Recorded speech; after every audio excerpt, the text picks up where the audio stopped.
Nitekana umunezero ntangere vyo gusubira kubana namwe banywanyi bacu mubana natwe mu makuru n'ibiganiro vya misi yose tubandanya gushikiriza kuri no mbonesha kure yacu kandi yanyu Muhuza TV. Uyu numwanya tugiye kubageza ko amakuru biriko biravugwa bigezwe ko muri kano kanya nga mu gihugu c'u Burundi, akaba ari amakuru tuza kugaruka kuri vyinshi bitandukanye cyane ko biriko biravugwa mu gisata ca politike be n'igisata c'amagara y'abantu. Benshi bariko baratubaza kubiriko biravugwa ku bugwayi bw'ahora ari umushikiranganje wa mbere wa leta y'u Burundi ariwe Arengiyombe Bunyoni kuri wagware mu bitaro bikuru vy'intara ya Gitega. Akaba arashikanywe ku munsi wa kane w'indwi iheze mu gatondo ka kare, ubwo itegeko ryari rivuye mu biro vy'umukuru w'igihugu ritanzwe na nyene icobero Evariste Ndayishimiye kugira ngo hoba umukuru w'iperereza mu ntara ya Gitega ndetse no mukuru w'iboherero rukuru rya Gitega bose bafate ingingo yo kungururiza Arengiyombe Bunyoni mu bitaro bikuru vy'intara ya Gitega. Mu minsi iheze nibwo hagiye habona amakuru avuga yuko Arengiyombe Bunyoni yoba yari yaguye muri koma ndetse n'umuryango we wo baragiye kumusura, bikaba ibintu bikomeye cyane kubera bamwe mu bariko baracungera umutekano w'ikibanza agwaremwo aho mwiborero rikuru rya Gitega. Bamwe bikanga yuko Arengiyombe Bunyoni ashobora gutoroka umwanya n'umwanya canke se bamwe mu banywanyi biwe bahoze babana mu butegetsi kuva ku ngoma yawe mwisi Petero Nkurunziza gushika kuri no munsi. Bamwe binyegeje mu mugambwe, abandi binyegeje mu nzego z'umutekano bo bari bafise intumbero yo kumutorokana. Bamwe bati President Ndayishimiye si umuntu wo kwihenda kugira ngo alunge Arengiyombe Bunyoni mwiborero rikuru rya Gitega azi yuko umutekano wiwe udacungerewe ku rwego ruhambaye. Ni mu gihe abandi bavuga yuko Ndayishimiye yarabizi neza ko umwanya n'umwanya hari gishobora kuba ari nayo mpamvu yagiye arongereza bamwe mu bacungera umutekano wo kibanza Arengiyombe Bunyoni agwaremwe mu biborero rikuru rya Gitega. Muri kano kanya rero amakuru dushikira nuko hari bamwe batanguye gusaba ko Arengiyombe Bunyoni yo kungururizwa kuja kuvurirwa hanze nko mu gihugu ca Kenya canke se nkuko vyagiye biragendekera Reverend Ndikuri umunyamabanga mukuru umugambwe uri ku butegetsi CNDD-FDD. Gusa kandi bamwe bakavuga ko ugwanko ruri mu mugambwe indani rushobora no gutuma Arengiyombe Bunyoni ubwiwe apfira mu bitaro bikuru vya Gitega.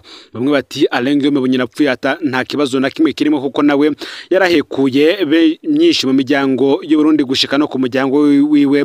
Abandi bati wakugiriye nabi si ngombwa ngo nawe umugirire nabi, ahubwo ubugomba kumwitura neza nkuko Imana yama ibidusaba, kuko twese turaja gusenga mu misa buri cumweru mu gihe n'abayisilamu nabo kuwa gatanu baja kusari icyo bita ijuma.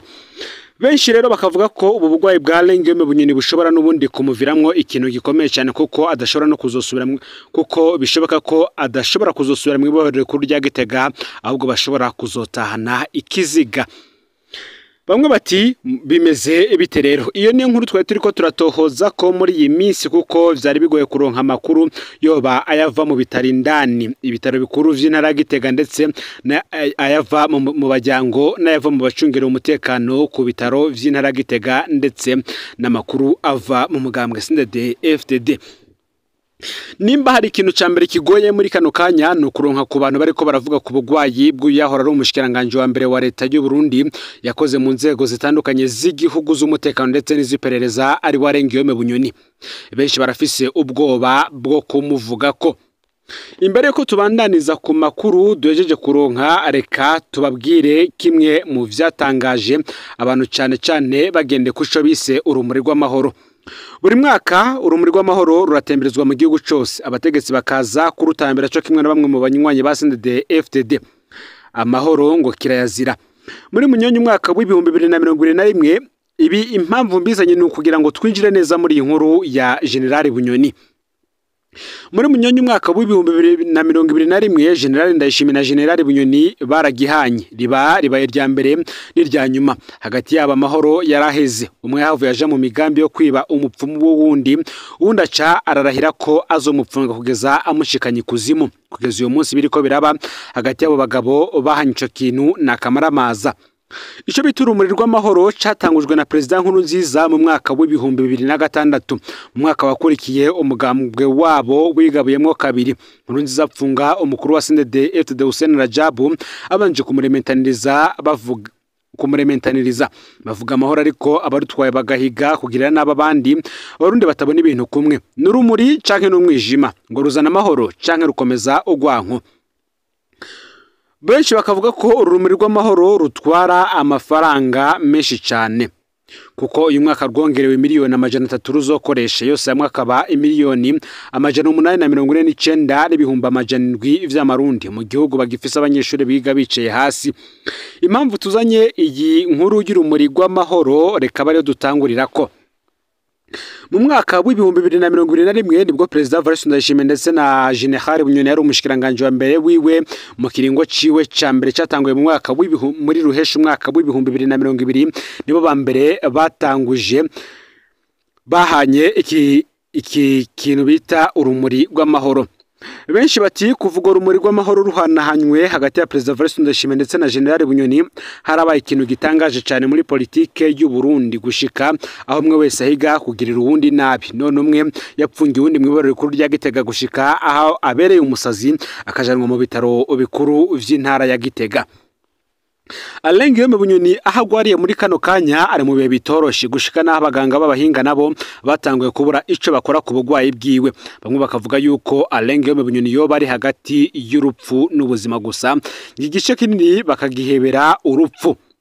Benshi baribuka ingwara yafashe umunyamabanga mukuru umugambwe uri ku butegetsi CNDD-FDD Reverano Ndikuriyo muri nzero k'uyu mwaka.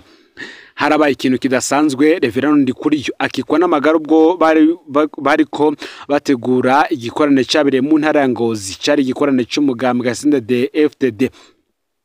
Ico gihe Reverano Ndikuriyo bamumanukanye ibujumbura gihutihuti bashitse ico gihe akaba yarungurujwe na ambulance y'umukuru w'igihugu bashitse ibujumbura ibintu vyarananiranye gushika bamwungururije mu gihugu ca Kenya. Muri Kenya biranka baba mujana mu gihugu ca Afrika y'Epfo gushika azanywe mu gisagara ca Dubai akagarukanwa.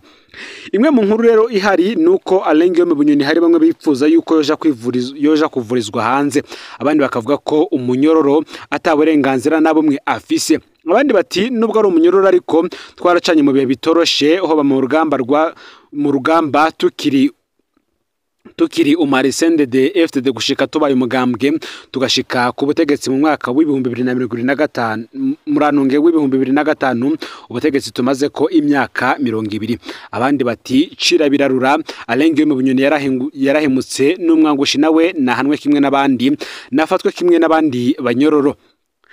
Benshi bati rero bibandanije gutya amwe mu makuru dukura ku bitaro bikuru vy'intara Gitega bikavuga yuko Alain Guillaume Bunyoni n'ubundi ubuzima bushobora kumucika umwanya n'umwanya nawe kuko muri kano kanya akiswe n'amagara ku rugero rudasanzwe. Benshi bati rero Alain Guillaume Bunyoni mu gihe bamwe mu bagwananye ku rugamba nabo ijwi ryabo ritokumvikana mu nama y'ibihangange nawe ubuzima burashobora kumucika ndetse akaba akurikiye Petero Nkuruza na General Adolphe Nshimirimana. N'ubu turacabitohoza ko andi makuru nayo turabageza ko mu mwanya muto uri imbere.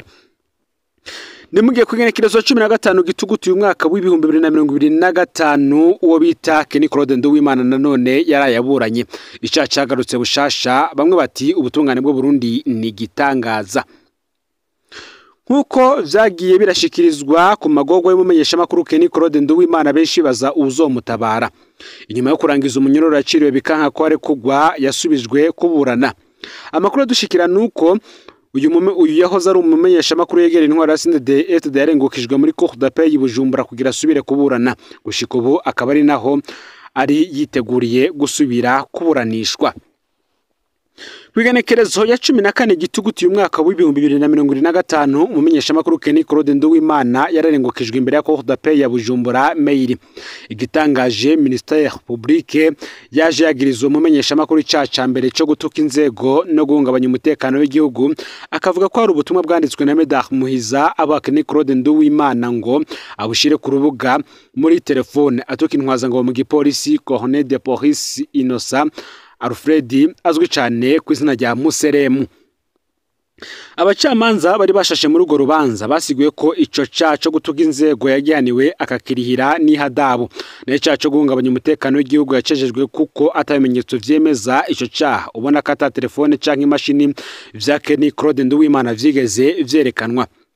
umumenyeshamakuru Kenny Claude Nduwimana afashe ijambo yamirije cyane ico caha asigura ko ari ikinyoma limitanya yakorewe inyuma yaho ashira habona amanyanga ariko akogwa n'abategetsi muri quartier ya mbere mu Buterere ibujumbura mu kugurisha amatongo cyangwa se parcelle y'abanyagihugu. Kenny Claude Nduwimana aciye asaba ko izo telefone canke imashini birimwo ubwo butumwa vyo kwerekanwa imbere y'ubutungane bakareka kuguma bamukorera irementanya kuko kuva fungwa ivyo bikoresho vyo bavuga ko birimwo ubwo butumwa atana kimwe kirigera cerekanwa mu butungane. Ivyo bikaba byaratangaje abacamanza bari bashashe muri urwo rubanza. Urubanza rero rwaciye rushirwa mu mwiherero bigategekanwa ko hazomenyeshwa ivyavuyemo mu kiringo kitarenga ukwezi kumwe. Bamwe bati none koko Kenny Claude Nduwimana ari kazirikini ndaguma mupfunze ninde ategeka ubutungane.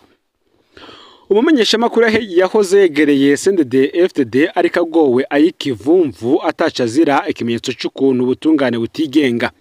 Tuhanze tubibutse ko Kenny Claude Nduwimana yafashwe mu gatondo kwa kare kigenekerezo ya gatatu gitugutu umwaka w'ibihumbi 2023 wararongoye iperereza mu gisagara ca Bujumbura amukuye ku rugiwe muri quartier Buterere ya mbere. Twaramenye ayo makuru yifatwa rya Kenny Claude Nduwimana kuko yafashwe nk'unyurujwe aho hose yaratabarijwe nk'abandi barundi bose ubona ko atawuzi iyo yari atwawe. Munyuma kwigenekerezo ya 17 gitugutu umwaka w'ibihumbi 2023 umuvugizi w'ubushikiranganje bw'intwaro hagati mu gihugu itembere rusange n'umutekano Colonel de Police Pierre Nkurikiye aciye atangaza ko Kenny Claude Nduwimana afungiwe mu iperereza. Icagiye gutangaza abantu nuko Nkurikiye yaciye avuga ko basanze Kenny Claude Nduwimana akorana n'abansi b'igihugu harimwo uwurongoye King Umurundi ariko ararondegwa na leta. Abo kandi Nkurikiye ntigeze atanga ivyemezo vy'ukuntu Kenny Claude Nduwimana akorana na King Umurundi. Ico caha yagirijwe na Nkurikiye cavuye kihava kuko mu nyuma Kenny Claude Nduwimana yavuye kugwa mu iperereza aja gufungirwa mu ibohero rya Mpimba abona kurenguswa imbere y'ubutungane aho yaciye yagizwe icaha gishasha cyo gutuka inzego yavuye habwa igihano cyo gufungwa amezi 8 n'ihadabu ry'amafaranga 800. Ayo yarayatanze ariko vyaranse ko arekugwa. Haraje n'umugore urekuza abanyororo barenganijwe ku itegeko ry'umukuru w'igihugu Valentin Ndayishimiye ariko Kenny Claude Nduwimana ntiyigeze arekugwa. Inyuma yo kubona ko vyanse yuko arekugwa Kenny Claude yarandikiye amakete umukuru w'igihugu amusaba kugira ico akoze kugira arenganurwe naho vyaranse. Uno munsi rero biragoye gutahura ukuntu umumenyeshamakuru yahoze yegereye CNDD-FDD arangiza ikiringo yaciriwe bikanka ko arekugwa. Biragoye kandi gutahura umuntu ategeka ubutungane mu gihe Kenny Claude Nduwimana amaze no gutakambira umukuru w'igihugu. Aho niho abarundi bakwiye gutahura ko ubutungane butigenga ikimenyetso cy'uko ubwo butungane bwama butigikwa n'inzego zo hejuru mu ntwaro. Kenny Claude ntaca kigaragara yagirizwa cyo mupfunga ariko kubera ubutungane bwacu bwifashe ukuraho aracapfunzwe. Bati abacamanza barakwiye kubandanya biyambika umutamana kugira ngo barekure umumenyesha makuru ataco ariko arazira. Dosiye ya Kenny Claude Nduwimana rero akaba ari dosiye ikomeye cyane muri kano kanya mu gihe benshi bariko baravuga yuko uyu Kenny Claude Nduwimana nawe mu kimupfunze harimwo uwo batarumvise ibintu kumwe yakora mu nzego zihambaye z'igihugu. Bamwe bati uyo yakora mu nzego zihambaye z'umutekano abandi bati akaba ari igihangaye mu rwego rw'iperereza. Amakuru yacu tuyabandanize ku marira y'abakozi b'ishiramwe Adekov inyuma yo kumara amezi menshi batarihwa umushahara. Kumara amezi udahembwe wishije ugaca wirukanwa ku kazi birababaje. Ishirahamwe Adekov appui au développement communautaire et vulnérable risanzwe rirongowe na Nowe Dufite agafashanya amabanga n'uwitwa Niyonkuru Jacqueline asanzwe ari umunyabigega. Iyo shirahamwe ryavuye rivyara Groupement Financier Communautaire Adekov rifise icicaro gikuru mu Kabezi hafi y'isoko ni muri commune Mugere intara ya Bujumbura rikagira n'irindi shame mu gisagara ca Bujumbura hafi ya Saint Michel aho benshi bita ku Kibikira. Nkuko rero abo bakozi babishikiriza amezi agiye gukwira 5 bataronswa agashara kuko kuva mu kwezi kwa gatanu uyu mwaka w'ibihumbi 2025 bo baguma bishuza umushahara wabo ariko vyaranse ibi vy'ubusa. Bagiyagwa ku kazi n'amasezerano y'akazi uwo mukoresha wabo yababwira ko muri rusanga uwo mushahara witirirwa kwiyunguruza déplacement. Akababaro rero karenze abo bakozi bafise nuko n'ugeragaje kwishyuza uwo mushahara cahagarikwa ku kazi akagirwa ko yirukanwa kuko uwo mukoresha wabo babwira ko wewe akorana n'ibihangange.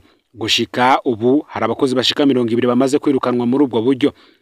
Aho bigeze abo bakozi batakambira inzego zibishoboye kubafasha kugira ngo bikunde bahabwa ku gashara kabo kayo mezi yose aheze badahembwa kuko basanzwe bari no mu buzima bo bindi miryango yabo. Akaba ariko baratabaza rero umushikiranganje w'abakozi ba leta n'akazi ariwe General Gabriel Nizigama Batazira Tibiya ndetse n'umukuru w'igihugu ngo babafashe barabe uko bo bishuriza abo bakoresha babo batariko barabaronsa agahembo kabo.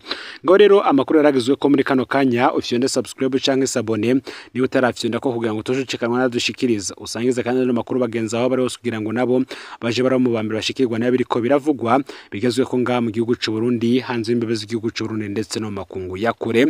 No Mpuza TV Imana bazigire mu bikorwa byanyu vya misi muri ko murakora yoba aya makuru ndetse nandi menshi turiko turabatohoreza aho tugiye kubageza ko mu mwanya uri imbere byose nimuze gucikanwa. No Mpuza TV rero Imana bahezegere mu bikorwa byanyu vya misi yose muri ko murakora.